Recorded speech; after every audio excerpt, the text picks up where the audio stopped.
paper, 'cause it hurts the environment. Stop deforestation, yeah, it's time for hemp. Whoa, an acre of hemp makes 20 barrels of oil. No need for pesticides to poison all our soil. People got no food, they got no clothes, they got no rest. Well, right now it's time for hemp. Thank you for taking Time for Hemp. I'm your host, Casper Leach. You are listening to Time for Hemp all around the world at timeforhemp.com, on Tumblr, on SoundCloud, on iTunes, at Google+, and of course, iHeartRadio. We are the only all cannabis all the time, 24 hours a day, 7 days a week broadcasting network on iHeartRadio. And like a good joint, we are best when shared with friends. It is Wednesday, and on Wednesday we put a spotlight on all the amazing people that diligently work to end prohibition through an organization called LEAP, Law Enforcement Against Prohibition. Their website, LEAP, LEAP.cc. I would encourage you to visit and find a speaker to bring to your neck of the woods to help educate the minds around you about the importance of ending prohibition. My joint host today, Judge Lenny Freely. Good morning, Your Honor. How are you doing? Well, you know, we're rolling along and expecting a smoking show from the free state of Colorado. Well, I'm sure we're great. Sure, we're going to have one. We got a good joint guest here on the Big Joint broadcast, so I'm going to let you guys get on to your joint chat here at Time for Hemp. I have the privilege of introducing and having as a guest on Time for Hemp Raymond Strack. Raymond Strack is a former law enforcement, and I'm going to let him tell you about his background because it is not only interesting, but it is so pertinent to so many critical issues in tearing apart this prohibition. And by the way, if we gave this, as late dead President Nixon said, if we just gave this 4 more years, Ray, you think we win prohibition and it works? We give it 4 more years? Judge, if we give it 4,000 years, it's going to fail. It fails in every measurable way possible. It fails because it fails people first and foremost. It fails because it wastes our taxpayer dollars. There is no measurable way that anybody could rightfully call it a success. Horrible, horrible thing we've done to ourselves. Let me jump around before we go through your background. Jumping straight to the piece where you were involved with drug interdiction, customs immigration perspective, and based on that, I imagine you took a fair amount of cocaine and other drugs out of circulation. That true? Oh, yeah. Oh, yes. Yeah, a tremendous amount. Go ahead. Please. No, look, the analogy of the finger in the dike is accurate. We do great work. The men and women who attempt to serve our country the best way they know how, what they got hired to do, are doing a fantastic job. The problem is not with them. It is not even, in fact, with the organizations that conduct that work. It is with us, the taxpayers and the citizens, who give them that mandate. If we didn't hire them to do it, they wouldn't do it. Once we've hired them, they're going to do the best they can for the job they took on. That seems righteous. Sure, and by the way, yes, the world is a horribly dangerous place. There are good things for those men and women to do. We need protection from our enemies. We need protection from unsafe goods. We need protection, and that's specifically speaking in the customs world. We need protection from unsafe people, from the immigration angle. But none of that involves drugs. And you're speaking there from, in addition to your customs and immigration law enforcement background, you also have been involved with Homeland Security. Oh, yeah, absolutely. Well, because, I started in 1983, and in 2003, the U.S. Customs Service was enveloped into the Department of Homeland Security and became the Bureau of Immigration and Customs Enforcement. That seems like an appropriate melding of agencies. Am I right? Oh, yes, absolutely. In many places around the world, that's exactly how it's worked for a long time. We like most things in America, not like most things, like many things in America, we did not invent the concept. In lots of countries around the world, that's the concept that they've been using for a long time. Because if we are truly trying to regulate our borders, not control our borders, if we want to regulate our borders, we have to focus on both people and goods. Well, it seems to me that an appropriate government function is keep track of what and who is coming in and keep track of what and who is going out. Now, what is done with that information, that's a different policy decision. For example, if they say, all right, we're going to track everyone coming in, no blacks can come in. That's a problem. The problem is not in checking who's coming in, it's what's done with the information. Again, jumping around, what is your take from that particular perspective and where you are now?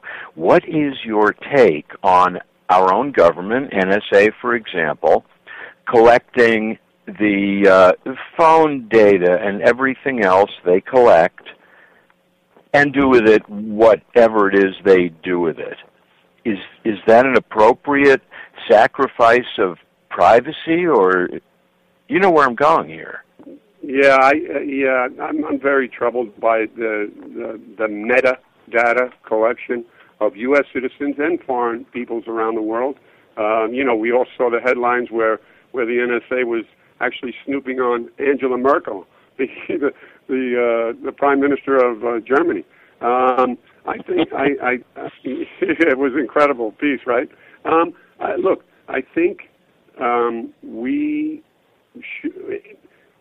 Unfortunately, America is one of the last vestiges of the empire of the world, and because of that, we live in some large portion of fear. We fear others trying to get what we already have, and because of that fear, I think we have some bad policies.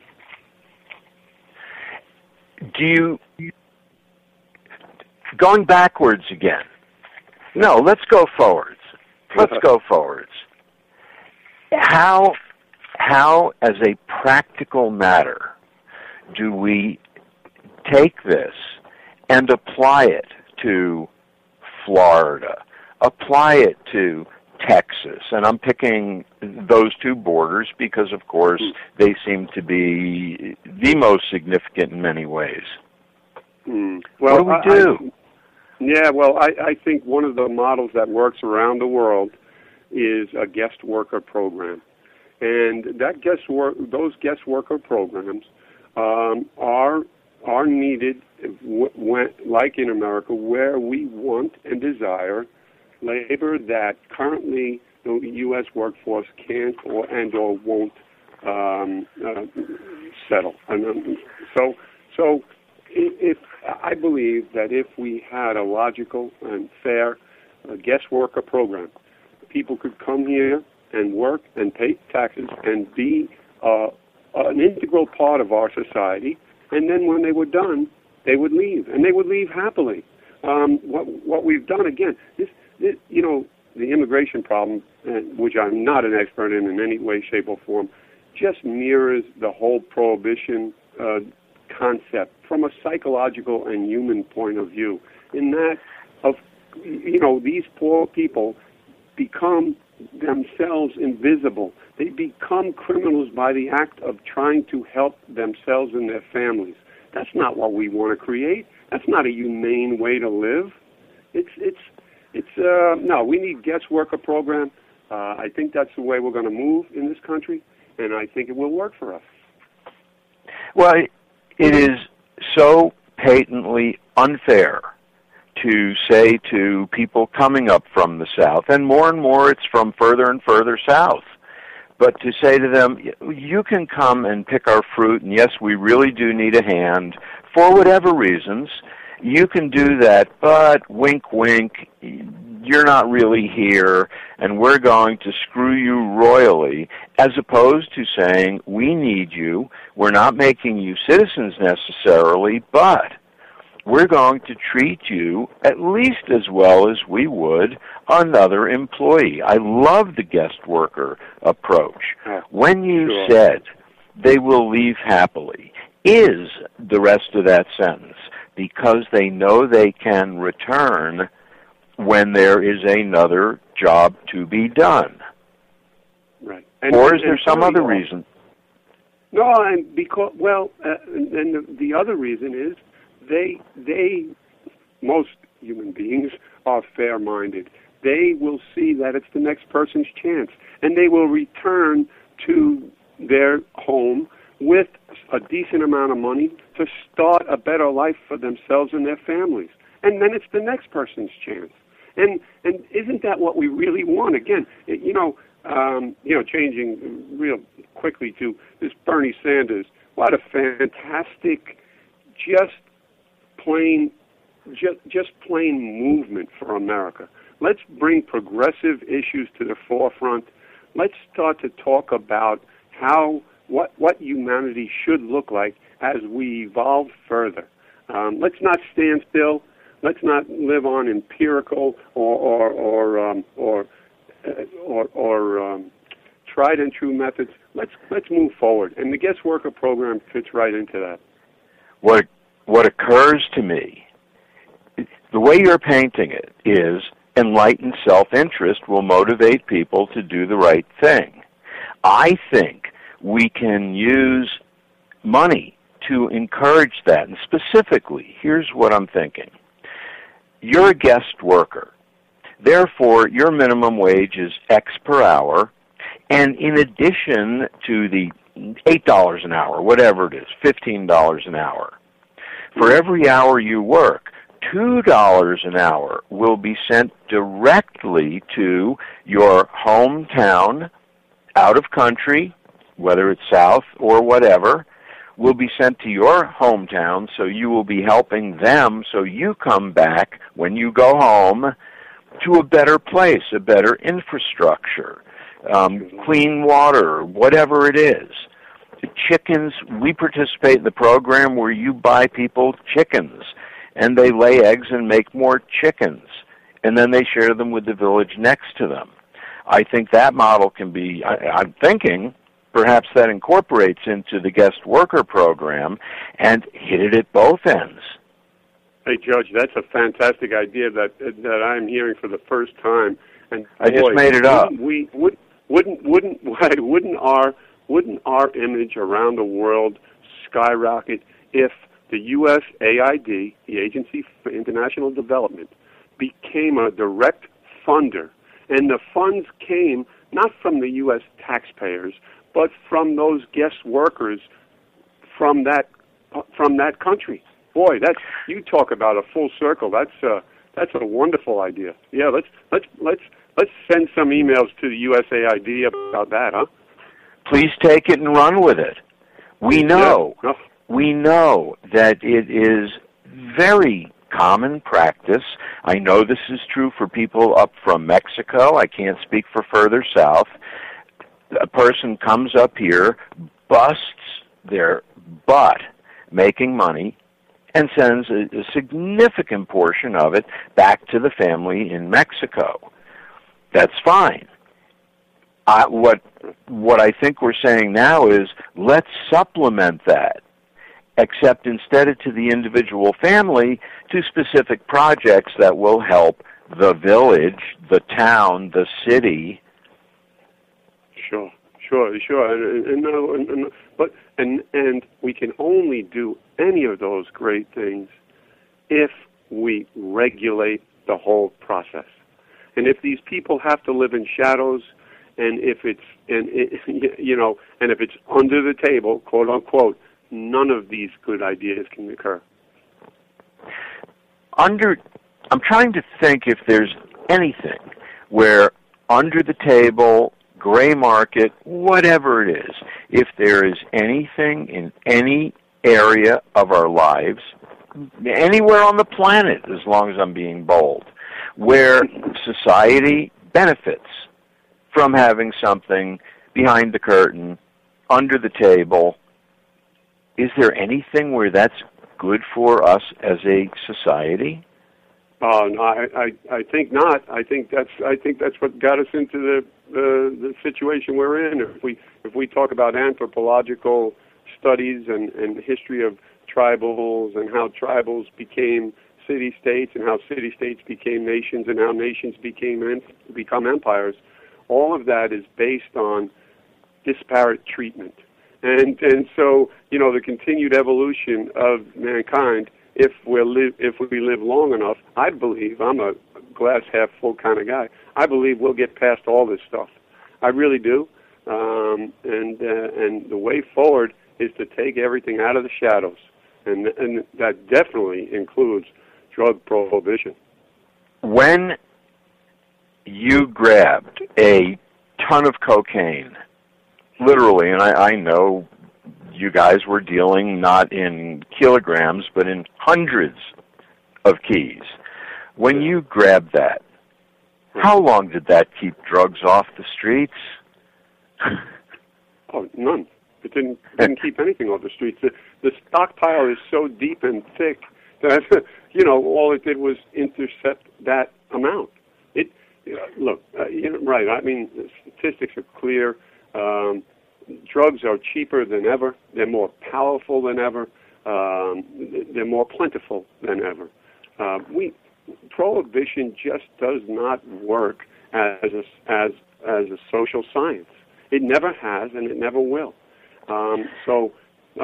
We again, the men and women doing that work are doing great work.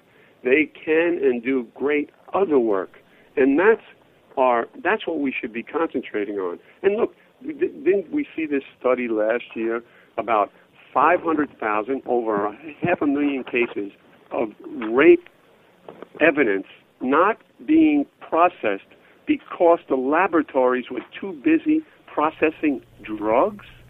I mean, this is incredible. We are wasting our time. We are wasting the taxpayers' money on an issue that we can never win. I raised a family. You cannot make your children do something. You cannot tell people what to do. You have to gain their trust. And when you gain their trust, you can gain their agreement and their cooperation. And that's what we need to do.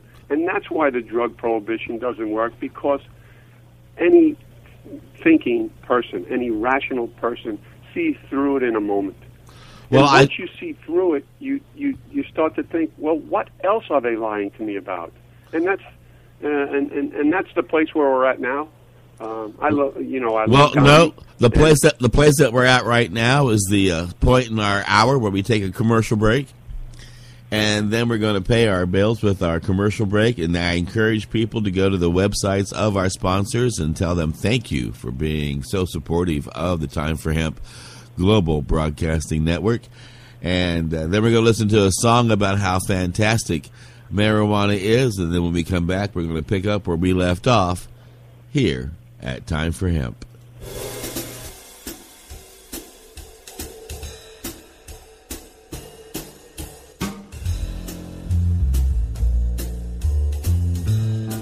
You are listening to the Time for Hemp Global Broadcasting Network.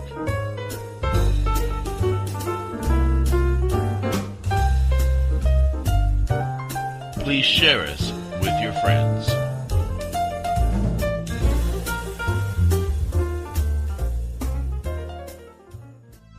THCF THCF Medical Clinics are the premier physicians clinic in the United States. THCF has offices all across the United States from Hawaii to Michigan. THCF Medical Clinics has helped approximately 150,000 patients obtain their medical marijuana permits to legally possess, grow, and use medical marijuana. If you have chronic pain, multiple sclerosis, or any other neurological degenerative disease, or if you have any gastrointestinal disorders such as GERD, irritable bowel syndrome, or if you have AIDS, cancer, spastic disorders, seizure disorders, or glaucoma, call us at 1-800-723-0188 or visit us online at hemp.org. Again, the number is 1-800-723-0188 and the site is hemp.org.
Your daddy's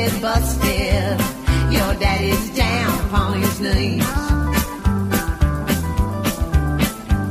Well, Mama counts her blessings in the house. She counts them 1, 2, 3. My daddy's busted. My daddy's busted by the law. My daddy's busted. My daddy's busted now for sure. Well, Mama's getting lessons on guitar from the man next door.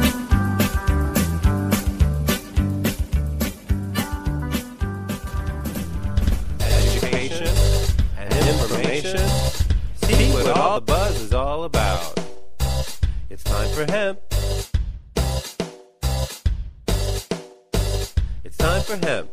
Yeah, it is. It is time for hemp, and I am your host, Casper Leach. You are listening to Time for Hemp on Tumblr, SoundCloud, iTunes, iHeartRadio, on your Google app. And there's a lot of ways to share us with your friends. You can go to timeforhemp.com and also check us out.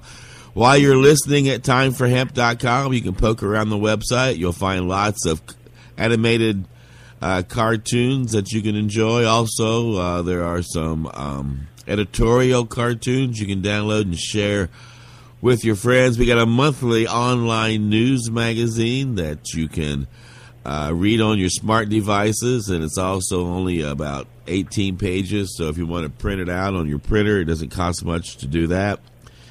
And then we got lots of MP3s from all of our past shows, from all of our hosts that you can download for free. And, of course, you can listen to Time for Hemp, the live stream, 24 hours a day, 7 days a week, and enjoy us with your friends. It is Wednesday, and on Wednesday we put a spotlight on the Law Enforcement Against Prohibition organization whenever we can. Sometimes we have guests that are not related to LEAP, but most generally it is LEAP Wednesday here on the Big Joint broadcast with my joint host and I. Judge Leonard Friedling and I are having a great joint chat, so I'm going to hush my mouth and enjoy my joint. And don't forget, anytime you hear the word joint on the Big Joint broadcast, nearly 2.5 million people all around the world pack their bongs, their pipes, their vaporizers, and, of course, twist up their joints to take Time for Hemp. Your Honor? Well, rolling right along. There you go. We are fortunate to have today Raymond Strack, who comes to us from Customs, from Immigration, from Homeland Security, and now from LEAP as a LEAP speaker. Ray, you and I were talking a bit before the show, and as we know, the Netherlands, Amsterdam, and other than some border town issues, has taken a pretty laid-back view overall of hash bars and the like. What do the Dutch say about that whole thing now? I believe the Dutch experience is going relatively well. I think the experience in Europe that's going the best is the Portugal model. And, what I'm specifically prying for is you said the Dutch made pot boring. Oh, I love that. Yeah, no, exactly. That was the Minister of Health, I believe, is a direct quote. We succeeded in making pot boring, and one of the chiefs of police of Amsterdam, I believe, a high-level law enforcement authority, said, "Listen, we can decide as a society if we think we want to let people who are looking for marijuana to go either to a coffee shop or a criminal. And if we want to make them go to a criminal, guess what else the criminal sells? He sells cocaine, he sells heroin, he sells opiates, all of which he will push on anybody without any check of age or any other check of the quality of the product. Or do we want to let that person go to a safe and sane environment and relax among fellow people who want to imbibe?" And the answer is clear. I mean, of course, it's a rhetorical question, but think about it. That's what we're doing in America every day. We are forcing adults to engage a criminal system to get a substance that they think helps them and that they enjoy. And look, the United States, I'm a little bit of a history buff, and I love the concept of cognitive liberty. And that's the concept that the founding fathers were at the time was the number one philosophical premise, going around. And it basically is, if you do no harm to anyone, you should be able to do as you please. Think about that. And that's, if we can bring that forward, we can win this. We can win over the hearts and minds of the naysayers. We can make marijuana universally available to consenting adults. Rabbi Hillel was asked to define Judaism while standing on one foot. He stood on one foot and said, "What is evil unto you, don't do to others. All the rest is commentary. Now go and study." Right. I had the great good fortune of giving a speech, and there was a rabbi in attendance, and he said to me, he said, that was a great speech. Everybody here is all for you. That's why we're here, and we're all out. And he goes, and don't ever get discouraged about preaching to the choir, because when you preach to the choir, you create new preachers. So let's Absolutely. spread this message. Yeah, let's spread this message, and let's give people the information and the facts that they need so that they can go back out to their workplaces, to their family outings, and spread this message. I love it. Jumping to Japan for a moment. You spent time in Japan. You were involved with customs immigration-related issues. And during the break, you and I were chatting about this a little bit. Japan's approach to controlling immigration, what did that look like? Did it work? Is it different than our problem, our challenge? Yeah, well, first and foremost, it works. They have a much easier country to regulate immigration for, first and foremost because it is an island nation. So no contiguous land borders. And our contiguous land borders are, I believe, almost 10,000 miles when we add Mexico and Canada, and they have zero. So that's first and foremost. But what they do better than we do, and Western Europe all does this better than we do, is not only is there an inward control, there is an exit control. And up until very recently, here in America, we had no exit control. So to know who is overstaying. That's correct, and to know when they leave and how they left. So if you come by plane, did you leave by plane? If you came by land, did you leave by land? For years and years, and if any of us have experienced the border crossings, there's no stopping on the way out. That's no good. we have to. Again, there's great work for people to do to help us as a society. I want to, go ahead. I'm thinking that if I ran a candy store on the corner, at that level, I still have to track what comes in and what goes out.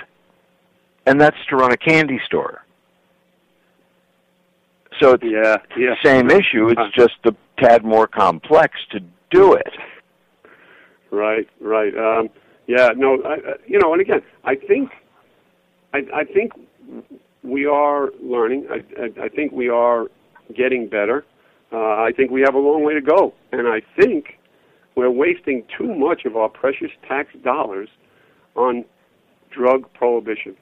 And once we free up those dollars to be spent on things that really will benefit society, we will be a heck of a lot better off. Let's look at dollars spent by our society. What about keeping people in prison, incarceration rates? How does that figure into this whole picture? Well, I always try to get this in when I talk to people. In the United States right now, there are currently over 700,000 people in the United States arrested for marijuana, and over 50, some estimates as high as 75% of that number are for non-violent possession only. We're not talking now, is about that for is that 700,000 for the last decade? For the last week? Per year. Every year. I thought you said per year. I misheard you. I thought you said 700,000 arrested per year. Yes, every year. Per year, 700,000. And by some estimates, 75% of that number, 75% of the 700,000 is for marijuana possession alone. So we're not talking about trafficking amounts. We're not talking about hand-to-hand sales. We're talking about an arrest of an individual who happened to have a small amount of marijuana in his or her possession and becomes a criminal for life. And, there's a very famous, one of the founders of LEAP, and one of the best things I've ever heard about this is you can overcome an addiction, but you will never overcome a felony conviction. And that is what is wrong with the criminalization of drugs. I use that quotation. I've stolen it also. Yeah. It's an excellent, and I would, as a criminal defense attorney for almost 40 years now, I would even take it one step further. Even just getting arrested for a drug offense, misdemeanor or felony, with our current age of information being everywhere, and like Pandora's box, once the information's out there, pretty hard to get it back, probably impossible. Yes, absolutely. So we take a health problem and we make criminals, we destroy a society. My belief right now, Fremont County, about 2 hours south of where I'm sitting, is where Colorado Department of Corrections, DOC, has quite a number of prisons, private prisons, federal supermax, the Unabomber. Right. I've been told, and I think that it is true, one, we know that right now the United States has more people, not more people per capita, more bodies in prison than any country in the world, more than China, more than Russia. I am told, I think it's true, that Fremont County is currently the largest penal colony on the planet. Wow. And unfortunately, sadly for me here as a Florida resident, Florida is one of the leading states in privatization of the prison industry. And the numbers that I have read is that 65% of all state and local prisoners are in private prisons, and that those private prisons have guaranteed occupancy clauses in their contracts with the state. So if we don't fill those prisons, the taxpayers are paying for empty beds. So it's Byzantine. The two largest private prison companies are Corrections Corporations of America and Wackenhut. They control 75% of the industry. They are some of the largest donators to political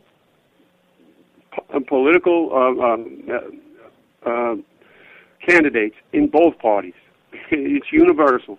They don't just give money to Republicans, and they don't just give money to Democrats. They give money to anybody who will take it. In all fairness, all wealthy, powerful people, as far as I know, always give money to both parties. So for that alone, we can't pick on the devil. But here's the problem. I agree. Here's the problem from my point of view. A state prison system, their incentive is anyone that they can get out of a bed safely, appropriately, legally, they need to get them out. Right. Because they need to get someone else in, and because they're overcrowded to begin with. On the other hand, The private prison system is a Motel 8 model. They want every room filled every night, and oh, by the way, they want enough demand and reservation so they get to build an extension out the back and keep every bed there filled every night. It is the most horrendous example of conflict of interest that I've run into. It's insane. I couldn't agree more. I mean, again, think about this. They have, and again, the facts that the story that I read was 65 to 75% of all state private prison industry contracts include guaranteed occupancy clauses of between 880 to 100%. So once go ahead. Wackenhut and Correction Corporation of America. Right. My hat is off to their lawyers for negotiating that contract. Well, that sounds like a spin-off of Breaking Bad. Better Call Saul. Yeah. Man. Better Call Saul is great. Well, one thing we got to. How about if I call my sponsors and tell them thank you for supporting the show? And we'll take a commercial break, and then when we come back, we'll pick up where we left off here at Time for Hemp.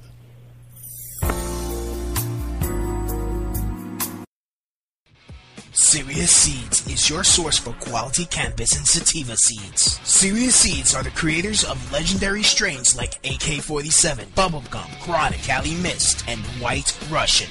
The AK-47 is probably the most awarded strain on the planet. The high THC content of AK-47 makes it the perfect medical strain for patients seeking quick pain relief. Cali Mist is an almost pure sativa. Female medical cannabis patients have reported that this strain helps relieve menstrual cramps. Serious Seeds just acquired another Dutch high-quality seed bank, Magus Genetics. From now on, Serious Seeds can offer you even more award-winning strains. The fine folks at Serious Seeds strive to breed the best cannabis genetics that they can find, so patients can rely on the effectiveness of their medicine. Go to SeriousSeeds.com to grow your medicine.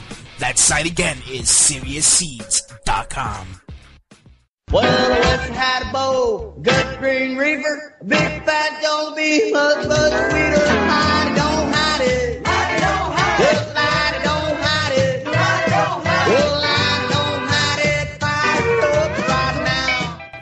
Yeah, fire up right now. Light it, don't hide it. Be proud that you got it. Be happy that you're with us. Come out of the closet, stand up shoulder to shoulder, and help us fight the end of prohibition all around the world of all drugs. You know, we are on the verge of ending marijuana prohibition, but there's still more problems to solve with prohibition. As long as there is a prohibition of any type, then there's an artificial price placed on an item on the planet, and then that artificial price generates a black market, even more, and crime, and it just gets to be a never-ending thing until Congress and the leaders wake up and go, wait a minute, this policy's not working. Damn, let's change it. And that's what LEAP is all about. Go to leap.cc, check it out, let them know how much you appreciate their hard work. Now that I've said all that, Your Honor, I'll let you get back to your joint chat with our joint host on the Big Joint broadcast while I smoke my joint here at Time for Hemp. Casper, thanks. Once again, the show is smoking. It's a kick. I am happy to welcome back Raymond Strack, who comes from us again from Customs, Immigration, Homeland Security, and now a speaker from LEAP. Raymond, Ray, you mentioned, you were talking about privatization, private prisons, mentioned that Florida is particularly problematic. You have ties to Florida, activity connections to Florida. Can you tell us what's going on there? What's up? And by the way, congratulations on the absolutely magnificent 58% victory on the last thing that went to the ballot. My sister was called for jury duty on a pot case. They couldn't pick a jury. Too many people said things along the lines of, why are we even here? I thought we legalized this. Yeah. Well, first and foremost, let me talk about our efforts in the 2014 campaign. It was Amendment 2. It was a constitutional amendment for medical marijuana, and we lost with 58%. Sorry, Judge, we lost. Here's why. I see that as a huge victory. Oh, Judge, incredible. Listen, we, just shortly before that vote in 2014, our Republican-held, controlled legislature made it a rule that all new constitutional amendments going forward require a supermajority, require a 60% majority. That is a new law that was passed in Florida just a few years ago. And it didn't even get 60%. So they would have failed by their own standards. It's incredible. So they passed something requiring 60% with a less than 60% majority. And of course, in modern politics, 58% is a landslide. We killed them. We're going to kill them again this time around. We're going to knock them dead. If you were a politician running for office, particularly in Florida, and you looked at that number, would you be saying to yourself, oh man, they didn't win? Or would you be saying, geez, 58% voted yes, I guess I know what I believe this week? Yeah, and you know, we had high hopes immediately following that election that the Florida legislature would act because they would have read the will of the people, and there were some aborted efforts to carry forward the work that we started, but unfortunately for all of us, they failed. And they failed. What's happening now? What's happening now is, right now, we have two petitions, or two movements that will introduce both a medical marijuana amendment proposal and, more importantly, and what I'm working real hard on, is a regulatory marijuana constitutional amendment that we hope that we're going to put forward and get on the ballot in 2016. We've launched a voter initiative called Regulate Florida. It follows the verbiage of Colorado and Washington and the federal government. There was a bill introduced by great representatives, Jared Polis from Colorado and Earl Blumenauer from Oregon, to regulate marijuana like alcohol. And that's the model going forward for a safe and sane and productive society. We have now language, it's been reported on, and we hope that we're going to have a press conference within the next couple of weeks, and we're going to kick off this campaign, and we are looking forward to, and we need the support of people around the country to help get us here to this next step. And I'll tell you why. Florida is the third largest state in the union. Florida is always a swing state. Florida is critically important in national elections. We have a chance to really put regulatory marijuana over the top for the whole United States if we can cross the goal down here in Florida. The group is led by really terrific stalwarts, including Mike Minardi, who is a defense attorney who specializes. Oh, I know Mike. Wonderful. Oh, he specializes, and then in medical necessity marijuana cases. He brings this forward every day. And I went to one of his trials, and I witnessed firsthand voir dire and jury selection, and the prosecution couldn't hardly get enough people that they accepted. Mike won the case. It was a fantastic case right here in Broward County, the county that I live in. He wins every one of them. And you are right. I wonder if that's the case my sister was called up on. Gee whiz, I don't know. He's very busy. He and others are doing that great work. But as you know, Judge, that's an affirmative defense. That ends when you win that case and walk out the door and go back and try to grow your own again so you can relieve your own pain again. They can arrest you again. So so when you win, you don't even win. I've got the card. I can get away with this. You don't get that. Nobody gets that in Florida. So the work we're doing, we have to bring forward. We have to get to the next level. We're going to need a lot of help. We're going to need 683,000 verified voter signatures before February. We're gonna really try to make this happen.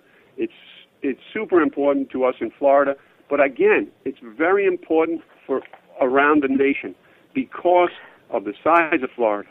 You know, before we talked very briefly about the 700,000 arrests per year for marijuana possession alone.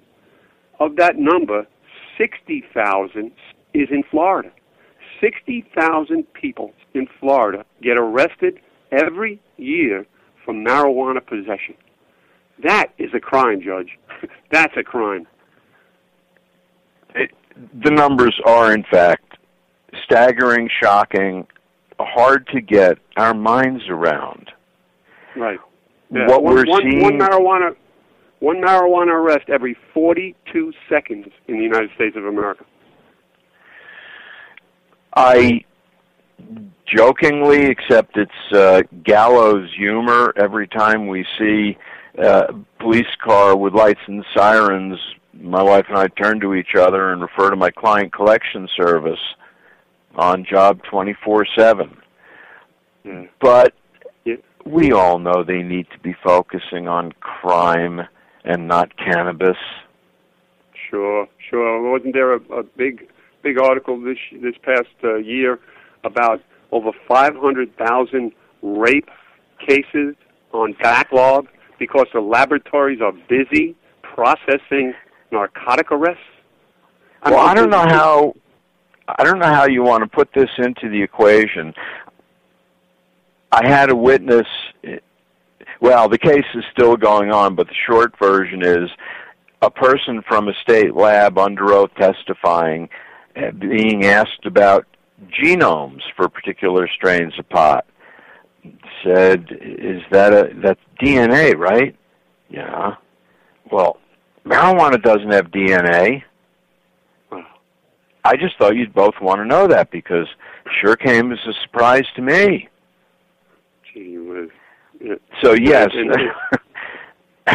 yes, we need them testing rape kits for DNA, and of course that is a critical use of resources. We also need to have people in there that perhaps have a broader scope of knowledge. And again, what does that just mean?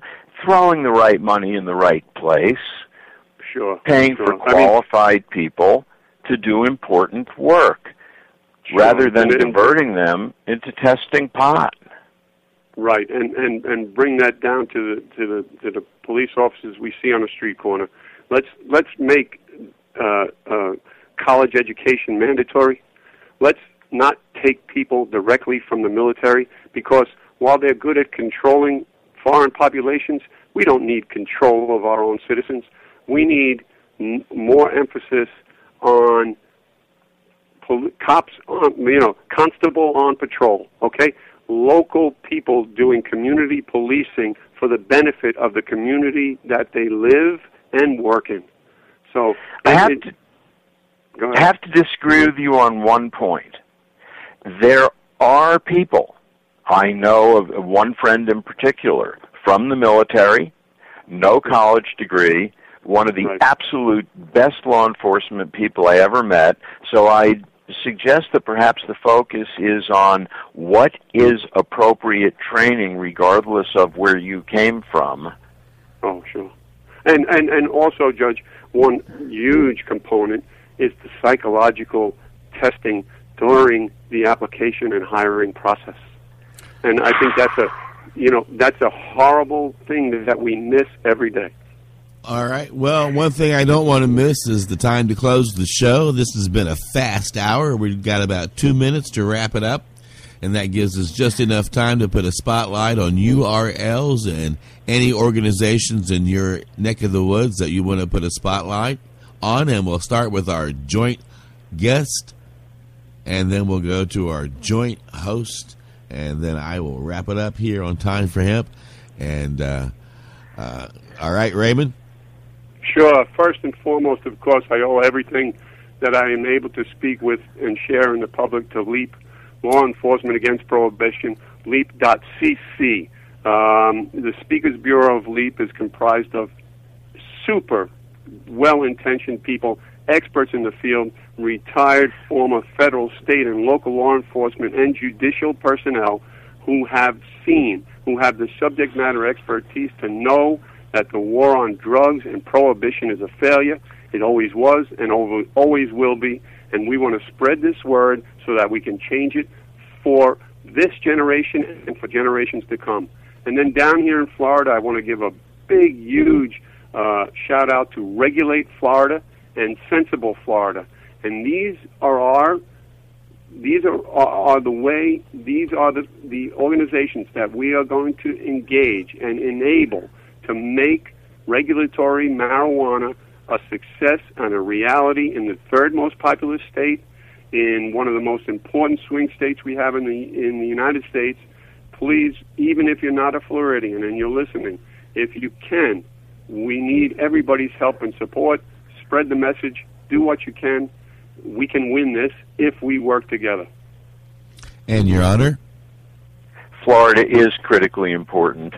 I want to remind people that the LEAP speakers are law enforcement, prosecutors, judges, and we have a huge number of, I'll call them civilians, that can and should and will join at leap.cc as supporters. Join. It's the right thing to do. I'm going to give a shout out to My Canary. My Canary. We have it on iTunes under Health, and it's an app that permits a person who chooses to be responsible to look at not their blood chemistry or breath, but their actual performance and compare it to their baseline, their sober performance level, looking at things like reaction time, and seeing how a person really is performing. For the science paper, for the video, mycanaryapp.com.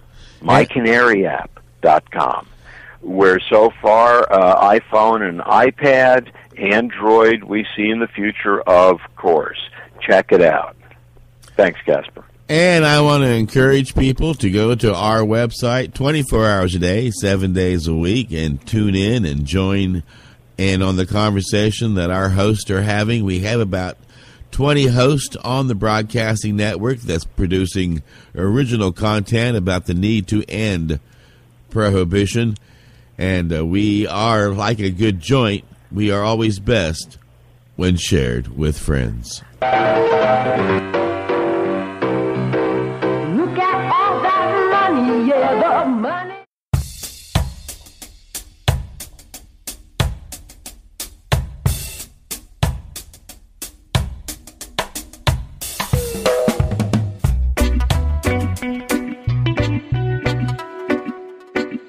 You are listening to the Time for Hemp Global Broadcasting Network. Please share us with your friends.